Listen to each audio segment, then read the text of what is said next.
So excited to introduce everyone today to Nicole Laino, a startup founder, brand strategist, peak performance coach, Reiki master, and the host of Limitless Entrepreneur Podcast. Welcome, Nicole. Thank you so much for having me. I'm so excited to be here. I'm so excited. I was just off the record or off air saying it's Monday. We both just got back from holiday break, and it was so nice to know I had you today, that we just get to kick back, enjoy a fun conversation, and roll with it. So welcome. I'm going to shush you talk. Where and how have you gotten to where you are today? Okay. Well, thank you so much for having me. This is a wonderful way to kick off like the post holiday, the kick off the holiday season. How did I get here? So there's like a long and windy road that I will shorten as best I can for everybody. But I had this kind of the reason I tell the story this way is because I think that people think that they have to have this really clear linear path. And I think that your show, what you speak to is no, it doesn't have to be that. Direction, not perfection. That your direction doesn't have to be this straight line from, where you always knew you would go and where you are. And if you veer off of it, you make that mean something about you.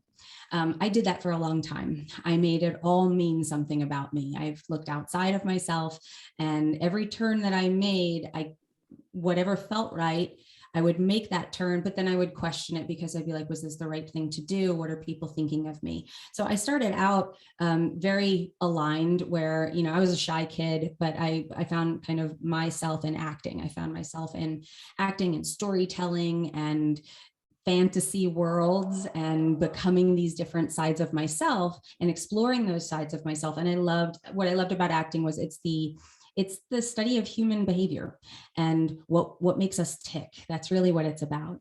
So I dove into that world and I loved it. And then I did that as a teenager, I did that as a kid. And then, I was doing that as a young adult. And, as young adults do, when you're acting, you run out of money. I was in New York City. I grew up outside of New York City. So I was trying to work as an actor, and, you got to find something else to do. So I was temping because I'm also really like smart and analytical and organized, and I could do assistant work in my sleep. And that was so much more. I had waitressed for a long time, and I was like, I don't want to do this anymore. What else can I do? So I got temp work on Wall Street, was where they needed help. And I was getting lots and lots of work there. And I loved it. It was this great money, easy for me. And it used these other skills that, didn't necessarily get used in my day-to-day acting world. And I ended up at a firm on Wall Street. I was there for like 3 months, a 3-month assignment. And they were like, hey, why don't you stay? You're doing really well here. Let's extend your contract. And I was like, okay, like I'll do another month. I'll do another month. I'll do another month. Finally, my boss was just like, you should just stay. Like, you're awesome here. We love you. Like, here, let me put together a package. And I ended up taking that. I said no for a long time. And then I was like, you know what? Health insurance would be nice. And the lure of security kind of pulled me in. And long story short, Wall Street was actually a really wonderful experience for me, whatever people think of it. I had a great experience there. I climbed the corporate ladder. I learned a lot about that other side of myself, and that I could be great at all of these other things, really, really good at it. But I burned out, and it was not where I belonged. It was definitely there for security. It served its purpose. I was there probably, I think, about 2 to 3 years too long. I overstayed my welcome, and I went into like a clinical depression. And I sat there and I said, what's next for me? I know that this depression serves a purpose. I know that this depression is serving me in some way, that this is a good thing. And it was the path out. It was my body telling me no more of this. And I left, and I went off, and luckily I looked at my husband and I said, I'd like to leave this 6-figure career and this fancy job and all of that. And I'd like to move to Los Angeles and try acting again, because it's the only thing that I know feels like me, and I need to find me again, because I really felt disconnected from myself. And luckily for me, he said yes. He was like, yeah, let's do it. And we went on a road trip. We moved out to LA, and I started acting again. And that's where almost instantly I got the idea for my software. And that sort of that was the beginning of merging the two sides of me, the creative side and this analytical, business-minded side. And that was the start. That was like the spark to say, these sides can coexist. Everything in me belongs on this journey, not just some of it. Because when I went back to acting, it was like, don't tell anybody that you worked on Wall Street because you won't fit in. When I worked on Wall Street, I was like, don't tell anyone you were an actor, you won't fit in. And that was always the story. I was trying to fit whatever that world seemed to accept of me, rather than realizing that if I accept myself, then the world will as well. And that's when things will open up for me. So, and that's when they did. The software company evolved into my coaching business, because I started working with people just to try to get them to use my software. And suddenly they're like, they don't know how to run a business. And I started to work with them on that. And that kind of organically unfolded into what I do now. And really what I do is I help people find their way. That's really, I do it through business. I do it through the entrepreneurial journey, but it's really about unlocking the pieces of you that have kept you from moving forward on the soul's path, on the thing what you really know is your calling. But when we find that we don't have the courage to take the next step and we don't know why, that's what I help with. And that's my life's mission, is just helping people decode their code so that they can move forward in alignment. Because when alignment happens, everything just starts to work.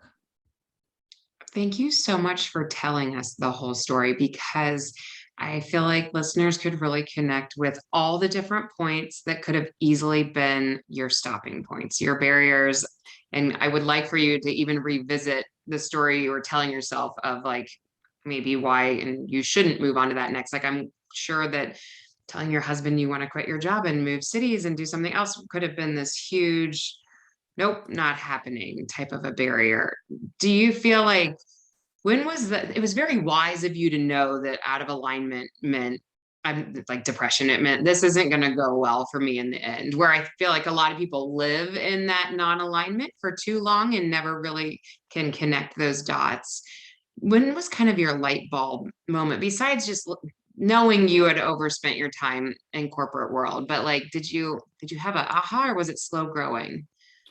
It was definitely slow. It's why I was there for years beyond the time that I think I should have left. I think that the whisper started about 2 to 3 years before that, saying, this isn't right for you. You should get out. And I was like, no, I have bills to pay. I built a world around this salary and around this life. And how could I possibly get out? And I didn't listen. And then, eventually your body will take you down. Something will. You will either listen to the intuitive hits and nudges that you're getting to start moving in another direction, or you'll get sick, or something will happen and it manifests in another way. We are manifesting our life and our world all the time. That was what I manifested. I ignored the signs that I was getting that were subtle, that would have made it an easy transition if I had listened then. I mean, we never know what the future will hold, but it wouldn't have gone into a depression. And the depression came after not listening, but I did get help. So to the company's credit, the company had these wonderful, resources for us. And a friend of mine, I was talking to her and she was like, you should go talk to this woman in this department. I had the same thing. And she got me hooked up with a shrink and stuff. And I was like, oh, okay. And I booked an appointment very easily on the intranet and made an appointment with her. And she was like, what you're describing is clinical depression.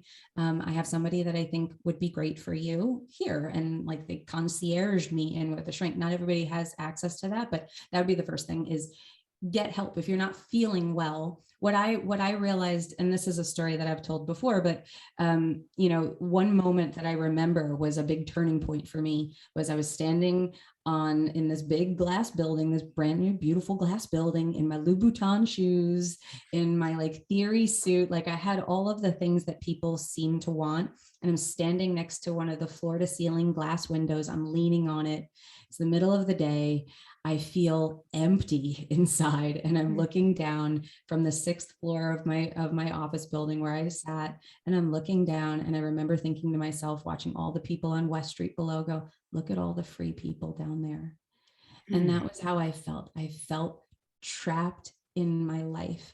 And that was a moment, I remember it clear as day. I'm standing there, that I said, something has to change. I can't do this anymore. And it was definitely work related. It was, on days that I didn't work, I didn't feel like that. On days that I worked, I felt it like a weight of the world on me. Come out of the subway, see the building in the distance, and I could feel it as I got closer, the doom feeling just built and built. And I paid attention to that. I think I've always been pretty in tune with the way that I felt. So I did pay attention to know, like, I don't want to live like this anymore. Mm-hmm. But it had gotten to a point where it had gotten pretty bad. It gotten to the point where, like, they were like, yeah, you check all of the boxes for depression. And when I was offered, like, there's two paths. When I got to the therapist, he was like, well, we can go medication or we can go traditional therapy. Both options are open to you. What would you like? And I was like, no, I feel like there's something I should be present for in this. I'm not against it. We'll leave it on the table if it comes up, but I feel like I can handle this. I feel like with help, I can handle it. But I feel like I should be fully present for all the things that I feel during this, because there's something here for me. And I didn't know what it was, but I was just like, I don't want to numb myself, was really I remember saying those words to him.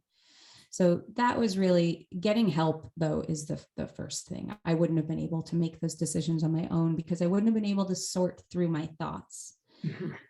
I wouldn't have been able to see what was real and what was a story I was laying over things. I wouldn't have been able to unpack a lot of the things from my past that were contributing to all the things that I was experiencing then. Because like I said, we manifest our world with our thoughts, with our feelings. If we are feeling things that are associated with stuff that we grew up with, conditioning that we had from the past, and then plus we're looking at the world and saying, what is this world demanding of me, rather than saying, this is what I want, this is who I am, and I'm going to stand in that power. As long as we're doing that, we are going to pull out those things that are in alignment with that into our reality. That is what manifestation is. Which is so real. And what I feel like manifestation gets this opposite view from the world that a lot of people, you and I were kind of talking about this, but the whole woo, where you don't have to look at it that way. It doesn't have to be something that's so non-tangible and so like you're just believing in something. It's real. Your description of it it's very tangible. It really is. And that's what I say all the time. I say, like, I demystify the mystical, because it is very much about our thoughts create our feelings. They trigger our feelings. Our feelings dictate what we are able and willing to act on. And those actions determine the results that we get in our lives. So it's very much tied to the way you feel. If you have a feeling about, so I teach entrepreneurs, I work with entrepreneurs. So one of the things that people say all the time, I don't want to feel salesy. I don't like selling.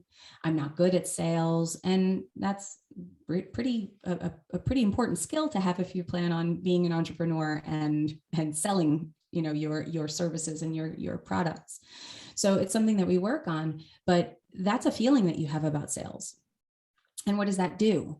So why am I procrastinating on putting my offers out there? Some of the things that people come to me, I don't know why I can't write this email. I don't know why I can't do this thing. Well, it's because your subconscious is actually holding you back from it because of the beliefs that you have about sales. Mm-hmm. That's the tangible way that these things are working, how your mind is keeping you from doing things that will ultimately get you what you want. That's why you could learn all the sales skills and scripts and take all the programs and do all the things. But if you can't put them into action, like I always say, that your brain and your energy is your operating system. So just like you have on a computer or on your phone, if you're running, 18 versions back of your iOS, then when you go to download that new app that looks so awesome, then it's probably not going to work, or it's going to have a lot of bugs, or it's going to move slow and it's going to crash. And that's the same thing with you and the way that you operate. So when we want to live a different life, when we want to actually change who we are, when we think about manifestation, people just have this vision of like drum circles and people naked on the beach or something. And it's actually quite unsexy. It's very much about like looking at your shadow and looking at the things that you don't really want to look at and clearing and making peace with all of that. I say to my clients all the time, the goal isn't perfection. The goal is wholeness. That when you can accept all of you and love all of you. Now, that doesn't mean despite these things, it means loving those things. If you can't love your anger, then you can't truly appreciate your joy. Right. They're flip sides of the same coin. And if you can't experience the depths of your sadness, then you can experience the heights of your joy. That is how it works. So a lot of the work that we do with my business coaching clients and honestly, the more money they make and the more advanced that they are, the less it becomes. I don't really teach them anything about business when they get to a certain level. It's all about their mind. It's all about their energy. It's all about what is it that's keeping me from being able to reach this next level. So let's segue into that. So I think my listeners are pretty used to the term like limiting beliefs. And we hear that. And then what's some of your talk or examples with different clients of getting around limiting beliefs? If we're able to acknowledge, I know I have this one, but now I don't know what to do with it. I usually go, I have a few certifications. These are things that help me kind of use a certain, like they're tools in my toolbox. I'm trained in neurolinguistic programming, which is more belief clearing and how we speak to ourselves, reframing the way that we talk. Things like that are very associated with NLP. And then I also use the rapid relief technique, which is emotional, that it uses EFT tapping. If you've ever heard of tapping or the tapping solution, that uses EFT to release emotions. And limiting beliefs, they get a lot of play, but it is much more about the emotion. If the emotion is tied, because the emotion is like the glue that keeps things to you, that keeps these beliefs to you. So if I have a belief like I have to work hard for my money, a belief like that doesn't seem like it's terribly sinister because it's like, I'm willing to work hard. But what happens is then you get a client that pays you $5,000 for less work than you've ever done with someone who paid you, a lot more. If you're doing that, you're going to, I call it scope creep, where you're going to make more work for yourself. You're going to make it harder. You're going to somehow make it where the amount of work you feel you need to do to deserve that client, to deserve that much money is going to increase. You're going to keep making it bigger and bigger and bigger. I did this. I had a client, I raised my rates. I put out a new offer. Someone paid it. They were very happy with the service. They were super happy. I kept making it more work and I didn't know why. And I was like, I just kept making it. And then to the point where someone else contacted me about the offer. And my husband was like, oh, how's this thing going with these offers? And I said, yeah, someone else is looking to do it. He's like, well, that's great. Right. And I was like, no, I don't think I'm going to do it. He's like, why wouldn't you do that? It sounds like it's an awesome offer and you get paid a lot of money. And I'm like, no, but it's become a lot more work and it's a lot of energy and it's a lot of this. And as I was talking to him, I was like, wait, let's keep talking about this. And I realized I had this belief and I was like, oh my God, I'm making it more work than it needs to be. I almost just talked myself out of like 15 grand. Like that's how costly this belief was. So sometimes we know that we have the beliefs, and with the emotional part, it's where did that come from? Where did it start? Can you think about it? Usually it comes from our parents, either what we saw or what we heard in our lives. And for me, that was the example I had. My family worked hard. You worked it was time for money. You didn't get money for anything that you did not put, minutes and hours in for. And people who didn't work hard were seen as lazy or that they had the world handed to them. And my family had ideas about that. And I think my father resented people like that. I would never want to be someone that my dad resented. Right. So if you can tie back and you can start thinking about these things, and this is where having someone objective, either a coach or a therapist or someone that can help you work through this stuff is really helpful, because sometimes you can't see it right away, that there's a few layers deep of where these things come from. But that's a good example. Like I heard things from about, my dad say things like, people with money think they're better than everybody. They don't work an honest day's work. They're above it. They think they're better than that. And I would never want my dad to look at me that way. And subconsciously, we can have a need for, and I know I did, for, tribal acceptance. And one of the deepest survival things for us as humans is we don't want to be ostracized from the tribe. We want to be loved by the people who we love, and we want to be accepted by them. And the thought of being pushed out is like death. It's the worst thing ever. So while we intellectually know that I don't need to work hard for that money, it creeps up and it shows up in different ways. So asking yourself, I know I have this belief. One question is, how does this make me feel? What does this belief make me feel? Or what don't I want to feel? So if I have a belief that sales are icky and I'm not good at sales and I don't like sales. Okay, well, what does it make me feel? It makes me feel gross. What don't I want to feel? I don't want to feel like one of those people. I don't want to feel like one of those opportunists. I don't want to feel like, because then I think that people think I'm a bad person, and I don't want people to think I'm a bad person. Now we're getting to something. Where it's like, okay, well, where does that come from? And this is where I decide what tools are best. But like something like the rapid relief technique, where we use EFT, we can start pulling some of that emotion away, because that emotional connection is what keeps the belief coming back. And then once you've gotten the emotional connection kind of loosened, then you can go and do something like with NLP, or, if you're just working yourself, you can journal on it to really dig through and reframe the stories around this stuff. So let's keep going on this exact same topic and switch it over to, do you have a good example in the health world that could align with this same topic? So with health, one of the things that comes up in people that I've worked with are, and this sounds really counterintuitive, but some people put on weight because it's security. Mm-hmm. That it's not actually, and there's lots of things, but there's some people learn to cope.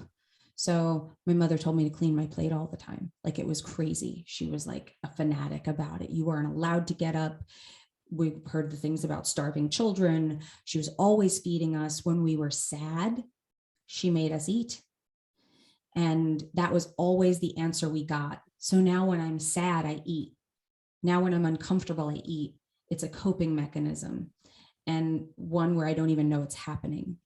So that's an example. Another one with being, putting on weight and not being able to lose weight is some women who have had sexual trauma, or have had unwanted advances or something. They feel safer as they put on weight. It is a way of not drawing in as much attention. So those are ways where where our mind is trying to keep us safe. It's always doing what it feels is best for us based on the rules that our mind has set up in the world, has said, like, okay, we've experienced these things. This didn't go well. Here's how we're not going to let that happen again. That's basically what your brain is doing all the time. And that's what your autonomic nervous system does. It takes things in that way, like when you go to like pour a glass of water, you're not thinking, pick up the glass, pick up the water jug, pour it. No, there's like an automatic program because you've done it so many times to make you efficient as a person. The same thing is true with the way that you relate and interact with things, people, and situations in the world. So this would be, this bad thing happened. We looked too promiscuous. We were drawing in too much attention. They told us we did. So how can we do that? Your brain will find ways to covertly keep you safe rather than making it like where it's telling you, let's put on weight so that we're not drawing in as much attention. No, it's not going to work like that. It's going to be more undercover. And the same thing is true with the coping mechanisms. Those where this is how mom loves us. This is how we show her that we're listening to her and that we love her. And this is how we deal with things when we're in pain. This is what's worked for us. So those are some examples. Does that help? Those are fabulous examples. Yes. And I just want the listeners to hear, it's like onion layer after onion layer. It is a process, and it is so extremely helpful to have coach, therapist, other individuals who are trained in these areas to help us peel back those onion layers so that we're not, because I think a lot of people can say, well, maybe not a lot. I think there are some who absolutely know what is their limiting belief and what is holding them up, but really don't know how to get to that next step where I'm like, oh, a coach. Can you imagine if they got to work with you, work with me, that we get to do that with them? And same thing. I love therapists. I feel like we all should have had that as part of our degree, but it's a tangible, like we're out there, coaches are out there. And if you're having that feeling of, I'm just frustrated, I'm stuck, I don't know how to take that next step, that I really encourage, and I know you do as well, like you might have to put a little money on the table and pay for someone to join you in your journey, because once you do, you will never look back. And do you feel that way too? I'm sure you've worked with coaches within all of your time. Do you still hold a coach? Oh yeah. Yeah. I'll always have at least one. The type of coaches that I've looked for has changed and evolved. I started out where, you think you're filling a knowledge gap. So it's like, teach me these things. And then eventually you realize like, I don't really need to know anything more. I kind of need somebody to just help me sort through my stuff. Actually, if you started there with someone sorting you through your stuff, I would have moved further if I had started in that place rather than trying to sort that all through myself. But no, I will always have a coach, and sometimes there's many roles that the coach plays. They play your counsel. They also, a good coach will work as a mirror for you and hold it up and show you what it is that you can't see. And that's invaluable. And that, one of my favorite things that I hear from, when I get testimonials from my clients, they do them all independently, but this same theme comes up over and over again. And it like makes me want to cry, where I've had so many people say, Nicole's changed my business, but it's not just that. She's changed my life. My life with my family has gotten better, with my husband, with my relationship with money, like everything has just started to fall into place. And it's all from the inner work. Like they're different people when we're through. And that's that, yes, you have to lay out money, but this is how you change generations, because it's your kids that benefit, it's your family that benefits, and you get to feel fulfilled in your life. I gave up drinking and all of that. Like I have a glass of wine here and there, but I gave it up a couple of years ago. And because literally like you get kind of high on life. Things feel good. Moving through life in alignment feels very, very different than when you're struggling and trying to pull yourself through the quicksand. Oh, that's so good. I always have my interviewed guests for some love on our listeners. If you had to tell them one thing and wrap your arms around them, but I feel like you just already said it. It's so good.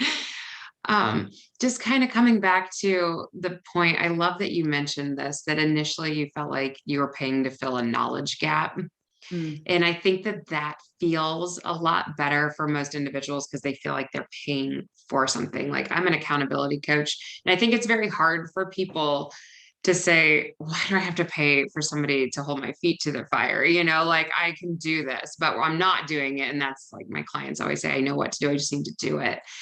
And you're right. Like if we can get to that point and understanding it's going to expedite the process. But whatever makes you feel better in the beginning, to fill a knowledge gap, if that ripples into the next phase and the next phase of where we get to. But I agree with you. I don't think it's ever like how you said your clients' families' life change, all of it changes. It's because you can't just affect one piece and not see this glorious growth in all these other areas of life. Because at that point you are changing, you are evolving.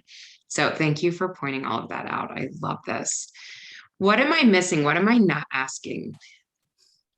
What are you not asking? You've asked great questions. I don't think there's anything you're not asking. I think that just one thing that I would add, one thing I say to everybody, all of my clients, and this resonates a lot with people, is just if you can start exchanging, when you're in a challenging situation, if you can start exchanging your criticism of yourself with curiosity, things will rapidly change for you. And that's the shift. But when you're talking about hiring an accountability coach, you're an accountability coach. Why do I need someone to hold my feet to the fire? Because what I was just explaining before about how your brain is covertly keeping you safe, you are not, even if you are aware of some of those patterns, your brain is way better at pushing your buttons because it installed them. It is them. There is a part of your brain that is literally unconscious to you. And the only way to know, and this is why, like what I work with, is we look for the patterns, we look for the triggers, we look for the things that are, what are you, like, what can you look around your life and say, like, somebody else wouldn't have reacted like that? What triggers an emotion in you? Well, there, we just uncovered a button. That is something that when you have somebody who can be holding that mirror up to you and say, do you see this pattern? Do you see how you're doing this? And not just, did you do the thing, but have you noticed that this has been a pattern?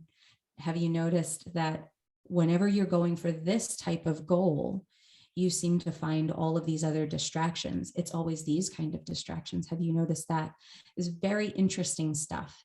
And not just interesting from a like, oh, that's so interesting to know, like incredibly useful for you to know, because you have to know where you hide.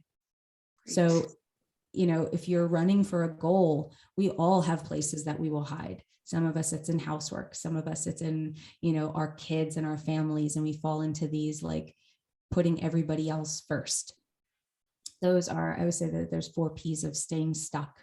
There's perfectionism, playing small, people pleasing, and procrastination. Those are always at play when you're not moving in the direction that you want to fast enough. I guarantee you one of those 4 things, if not multiple of them, overlapping. And a lot of times those are your go-tos. That's actually how you're living. If you want to change the outcomes in your life, you're going to have to change the patterns. And it's very hard to see your own patterns. So that is where help comes in. That is where an objective person who's trained to see this type of stuff can be invaluable and so worth the investments that you make. What is one of your barriers that you see? Because I can picture somebody even listening to this conversation getting triggered, that like if they're so far from being able to say yes to help because it feels, just call it because it feels weak, or it feels, they come in with stigmas for therapists or whatnot. How does one even get to that point of, okay, I'm acknowledging something's triggering me, but what's the next baby step? Well, I think one thing that everybody needs to recognize, and even when people say yes, they sometimes haven't really made this choice either, and that's, you deserve help. You deserve it. Whatever it is, whatever thoughts, well, first of all, if you're saying it's weak, if you're saying I don't need this, if you're saying a lot of women face this because they look at the dollar amount and maybe they're not the breadwinner in the family. So to have to go and ask permission from a spouse, that's what it feels like. That they have to show up and say, I need money for this. And then their partner looks at them and says, why do you need that? Why do you need somebody to hold your hand? Why, what's wrong with you? And I'm not saying that they're doing that in a judgmental way, but a lot of women get shut down with that. And first of all, like that's the shift right there, is that you don't ask permission. You consult and you make the decision that you deserve it, that you need it, and you pass it through your own awareness and checking in with your own intuition to say, if you want something, pay attention to it. If there's a true desire in your heart to have help, to have a business, to have to live a healthier life, if that true desire exists in you, then it's meant for you. So start there. And then the second thing is to say, I deserve it. If I desire it, I deserve it. And if I deserve it, then how can I get it? How can I make this happen without forcing things? But it's standing in that power. If you can stand in that power for a moment. I remember making a $20,000 investment in coaching for myself. And I remember I consult my husband on big decisions like that, just because that feels like the right thing to do.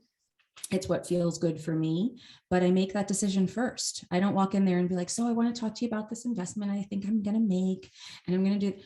No, because that's almost me that's your subconscious looking for your way out. Because it's safer to stay where you are. It's always safer to stay where you are, even if you're in a horrible, horrible place. It's why rock bottom makes people move, because it scares them so much and there's nothing they can do but change. But as long as there's space where you feel like you can survive, your brain will keep you there, because where you are, the known is safer than the unknown, even if the unknown is exponentially better. Because that comes with other things. That comes with more money, more problems. That comes with more attention, and I can't handle it. That comes with people will judge me. That comes with, those are all the weird things that we don't think exist. Like, why would anyone be afraid of having more money? I don't know. Ask a lottery winner that loses it all. This is how, you might be able to get it, but you can't hold it. This is where your mind is doing that stuff for you. So recognizing that, sitting in your power and saying what you need. And when I was making that decision, I was just like, okay, let me go through this. Is this what I desire? Do I feel like this will get me to my goals? Like, asking real questions that aren't me filling holes in myself. And like, I need this in order to get to this next level. That's not the right energy to be in either. It should be, I desire to be in this place. Will this person help me get there? Yes. Do I deserve this? If I desire it and it comes from a place of true desire, of course I deserve it. And I contribute to this family too. Just because I don't put money in the bank doesn't mean I don't contribute to this family. So I'm going to go and inform my spouse that this is what I would like to move forward with. And you will be very, very surprised that coming to the same person with the same offer, in the energy of, this is what I need, and I would like you to help me get there, versus, I wanted to ask your permission if I could do this. Same offer, same thing, but different energy, you will get a very different response. So being in your power and being in your energy of it. When I did that with my husband, I was like, so here's the deal. Here's what I think. This is where I want to go. These are the facts and figures about this. This is where I feel like it can take me. This is what it costs. I know it's a lot, but I'm worth it. Let's do this. But I need you on board. I need you to partner with me on this, because I'm going to need your help. This is what it's going to look like. And, he was, to my surprise, he was like, all right, don't F it up. And I didn't, but that was a huge lesson for me in that informing, because that was the biggest investment I had made to date at that point. And having that conversation from that place was very different. So that, I would say, recognize that you deserve it and sit with that as long as it takes for you to believe that fully. Right. Oh, you're so good at this, Nicole. I'm loving this, because you're really hitting the sensey spots, like where, yes, the mention of husband and wife communication can be such, we all bring in our own baggage, and I can tell if I'm starting to get defensive really fast, it's normally because it's on my end. It's something that I'm not ready to do the commitment, to your point of, we're bringing in something, we're looking for an out, we're doing. So there's all these little cues, but again, that we might not be super aware of unless we have that mirror of a coach sitting in front of us saying, why do you feel like you felt that way? And just walking us through those conversations. The little triggers are the biggest things. Like, I find socks on the floor and I get like ridiculously angry. And that's where you want to go with curiosity instead of criticism. Instead of feeding your own anger, just say, why am I so upset over socks? What does this really say? And it's like, Well, why do I have to keep picking up the socks? I've told him a million times that it bothers me. Why does it bother me so much? Because I feel like I need to do everything. Why does that bother me so much? Because I have so much to do and I have so much pressure and I'm so scared I can't make it happen, that how could I possibly make it happen if I have to do everything like pick up the damn socks? That's where the whole train happens. Yes. And so if you're stubbing your toe, if you're forgetting things at the grocery store and having to make 3 trips, those are things you want to pay attention to. Yes. Can you keep going with a couple more of those examples? This is so good. I'm putting you on the spot. I can tell. For me, it's if I get angry at my kids like that, I know that it's why am I not implementing more chores? Like it always comes down to, okay, that bare level of it's me, I'm not asking. And therefore the dumbest little thing makes me want to yell at them. And it's like, nope, always my fault. Like it always comes back to something that I could have implemented or done better. But it takes a lot. I love how you walked us through all the different steps that it took to get to that base root cause, because it's so true. Right. You want to look at it. I've got big goals. How can I possibly think about running a 7-figure business and doing that in the time period that I have in my mind when I got to pick up the socks? Yeah. And that's why the socks thing throws you off. And I mean, when your kids, when I have a 4-year-old, when my son acts up, I'm actually very in tune with, they pick up our energy. So if he's crazy, if he's not acting right, and I check in with myself and I say, how is this mirroring something that's happening in me? Where am I frustrated? Where am I feeling anger that I feel like I can't get out? And the weird, if you start doing that type of work, and that's where the tapping, the RRT really comes in, but I'll tap on the feelings that I'm having. And weirdly, when I clear them on myself, he ends up calming down. They mirror and pick up our energy so much that pay attention when they're acting out. It's go recognize they're a mirror and they're showing you something in yourself that you're not able to see. The universe is always showing us. We're asking for things. We're putting out energy. We're saying like, I want this life. And it's saying, okay, if you really want it, you got to move these things out of the way before. And so, and a lot of times it's the beliefs, it's the Carl Jung says, when a situation is not made conscious, it appears outside as fate. So when you have something in you that you are not facing, so like my depression, when I wasn't facing the fact that I hated my job and I didn't want to be there anymore, and it felt like it was soul crushing and I didn't know who I was anymore, it appears outside as fate. Showed up as a depression. It showed up as something I couldn't ignore. It showed up in other ways that I did ignore. And it just got bigger and bigger and bigger until it showed up as an actual brick wall that was like, all right, you forced our hand. Here we are now. Deal with us.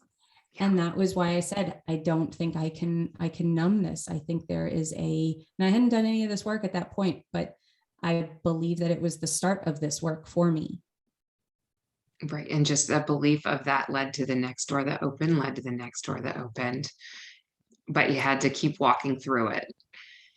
Steps made in faith and alignment lead to the life that you want. It may not happen right away, but that is when the steps get easier. That is when you feel really supported by life instead of the other way around. And that's just something that, you'll hear people say, and you think that it's lip service and until you experience it and you start taking those steps consistently. I 100% agree. And I know our listeners are at this point loving you. Where are all the places they can find you? Well, they can listen to my podcast. It's a business podcast, but it's the Limitless Entrepreneur. We talk about lots of this stuff. Business is very rarely just about business. It's usually about us and the operator of the business. I'm also on Instagram at Nicole Laino Official. And then my website is nicolelaino.me. You can come check out all of my stuff over there and certainly send me a DM or reach out to me. I would love to hear from you guys and love to know what you think about the episode. You are wonderful. Thank you so much for joining us today. Thank you. This was a blast. I so appreciate you having me.